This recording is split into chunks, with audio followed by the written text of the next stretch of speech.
welcome to the show where we share the stories of the many who intersect with our healthcare system but are rarely heard from. My name is Kevin Poe, founder and editor of Kevin MD. Today in the show, we have Mike Woods. He is a healthcare executive and he wrote the Kevin MD article, Surgical Volumes Are Still Down. A Datafirst strategy is the key to recovery. Mike, welcome to the show. Thank you. Thanks for having us. Really appreciate it. We'll get into your article in a little bit, but first off, can you share your story and journey to where you are today? Sure. Yeah, appreciate it. Well, I'm a board certified fellowship trained surgeon with a master's in business, which is always a little dangerous. I've had a non-traditional career in that I spent 15 years in clinical surgery, 5 in global clinical development in the pharmaceutical industry with J&J and Novartis, handful of entrepreneurial ventures that in the process proved Edison's comment about 1,000 ways to fail. And really over the past 20 years have focused on patient safety at the front line of care, including consulting, use of a socio-technical approach to look at culture, process, and technology in complex environments like healthcare. But over the past 10 years, really focused on user experience at the intersection of health information technology and patient safety and leveraging that technology. But I think sort of long story short, while my path's been really non-traditional, it prepared me to do what I'm doing at Care Syntax, which is help deliver safer, smarter surgery in a complex dynamic environment while supporting sort of that value-based care focus. So I talked to a lot of physicians who make that transition from clinical medicine into industry or non-clinical roles. Now, tell me, what would you say are some of the biggest challenges that you face in making that transition? Physicians, I think, often assume that they are their role, right? So I went to college, went to medical school, did my surgery residency, went to fellowship, 14 continuous straight years, and I never thought I'd do anything but surgery. Mm-hmm. And I, somewhere along the line there, I discovered that I had other interests and that the skill set that allowed me to successfully become a surgeon or a physician was really not about medicine, but it was about the ability to set and achieve goals. And I think every physician has that skill set, right? Because they made it through. And I think the limitation is a belief that I can only do surgery, or I can only do medicine, or I can only do, fill in the blank. And so I guess what I've learned is that if you have a goal and you have an interest, because you were very successful at becoming a physician, you can probably get to where you want to be. I mean, you're a perfect example of that, right? I mean, you're an internist, and here you run one of the most successful social media platforms in healthcare. For those physicians who are interested in making that transition out of clinical medicine and perhaps into some type of leadership role into industry, what would you say is your biggest actionable tip for them? More education is never wrong, right? Mm-hmm. Whether it's formal or otherwise. I think the business degree, the master's in medical management, really shifted my career, and it allowed me to understand a lot of what I may not have quite understood as well as I did when I was, for example, in the pharmaceutical industry as a clinical physician, and how to connect the dots as it relates to creating value. But I think it's really just the willingness to take a risk. All right. So let's transition now into the Kevin MD article that you wrote. It's titled, Sure. Surgical Volumes Are Still Down. A Datafirst strategy is the key to recovery. Now, for those who didn't get a chance to read that article, can you just walk my audience through it and share the story of why you decided to write it? The reason why we decided to write it is because we noticed such a dramatic difference between what was evolving during the COVID crisis and the shutdown of elective cases, obviously worldwide, but certainly in the US. And the way that that evolved for us is on our digital surgical platform, we have a software application called Insight. And during that period of COVID, we collected 1.1 million cases from our clients in over 60 facilities. And what we were able to see, and looking at comparing it to the McKinsey report of almost 25% representing almost 25% of the beds in the United States, is that our clients actually did 40 to 45% more cases during COVID because they had a better understanding of the dynamics of their operational environment. So they were able to re-engage more quickly with the use of that data. They were able to better manage their staff and their capacity as it related to their operational availability. And by the 31st of December of 2020, all of our clients were actually fully back to roughly the same capacity that they were during the first 1 and 2 phases of COVID.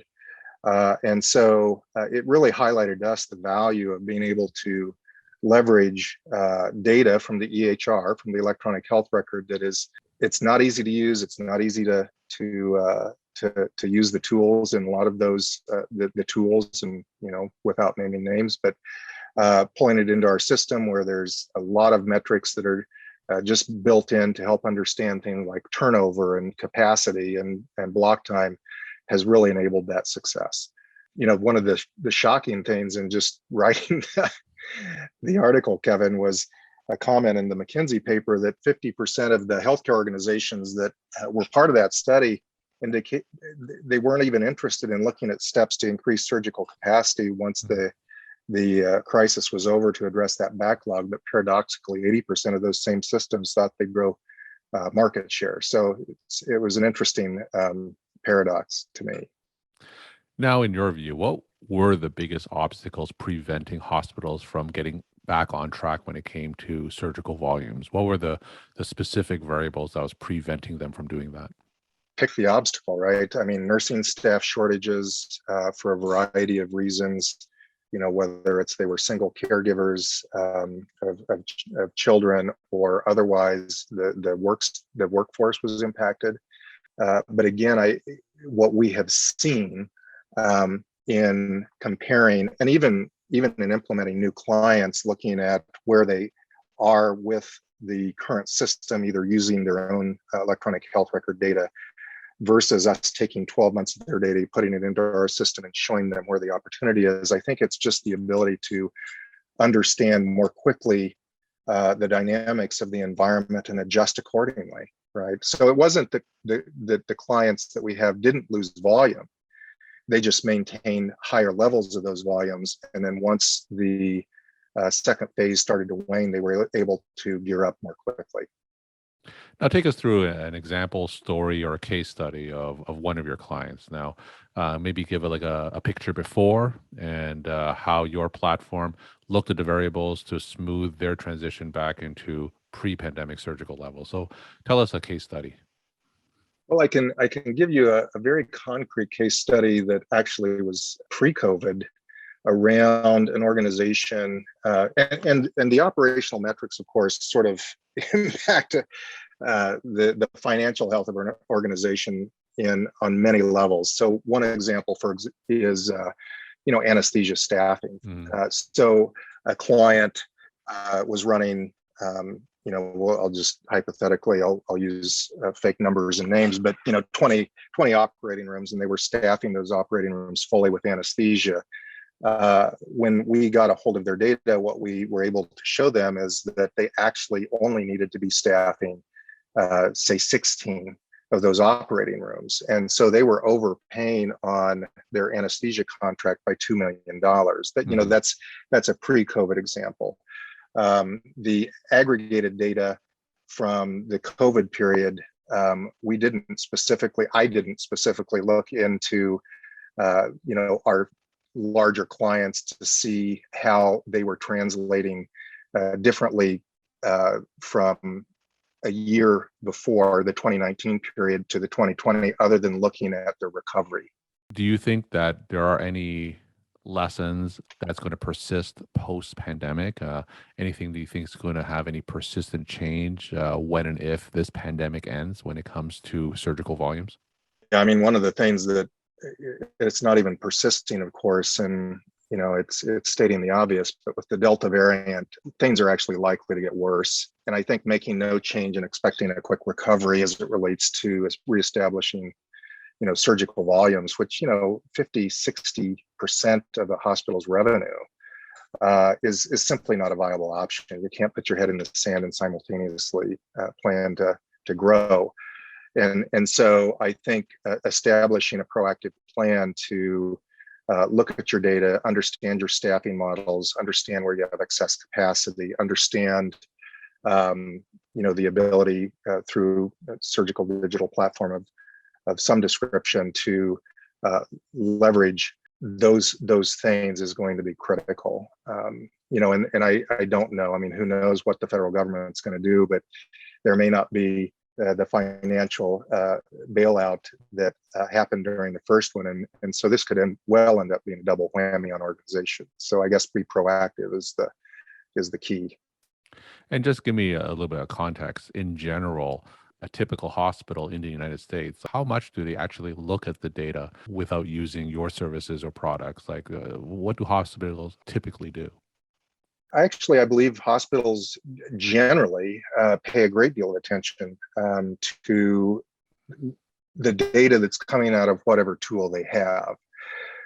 Again, what we have found is that often the data is either, number one, largely inaccurate because of data entry error or because of data mapping issues or fill in the blank, or two, the tool just doesn't provide them with the kind of analytics that allow them to make decisions.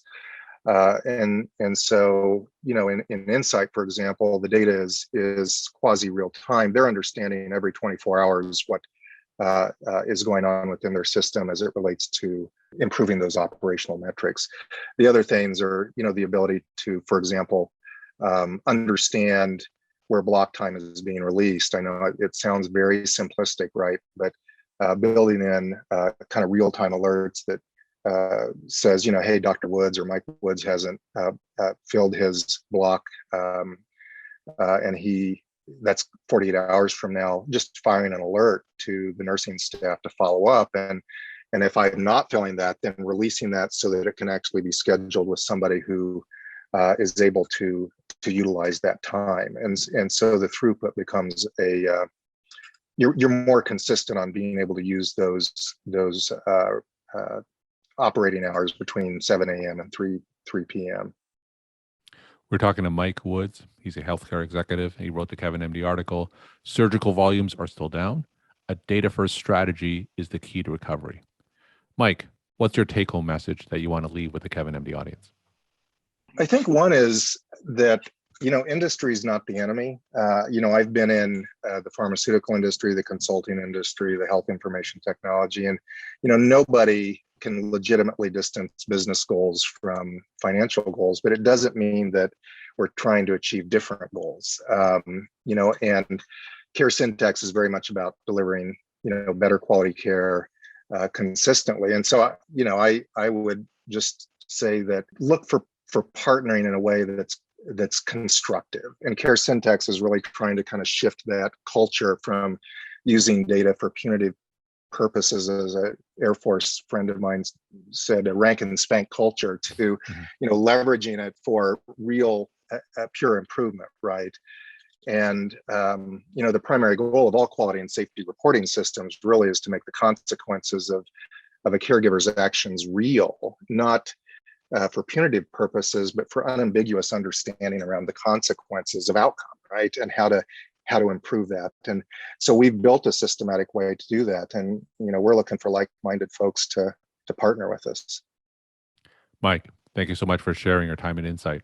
And thanks again for being on the show. All right. Thanks so much. I appreciate it, Kevin.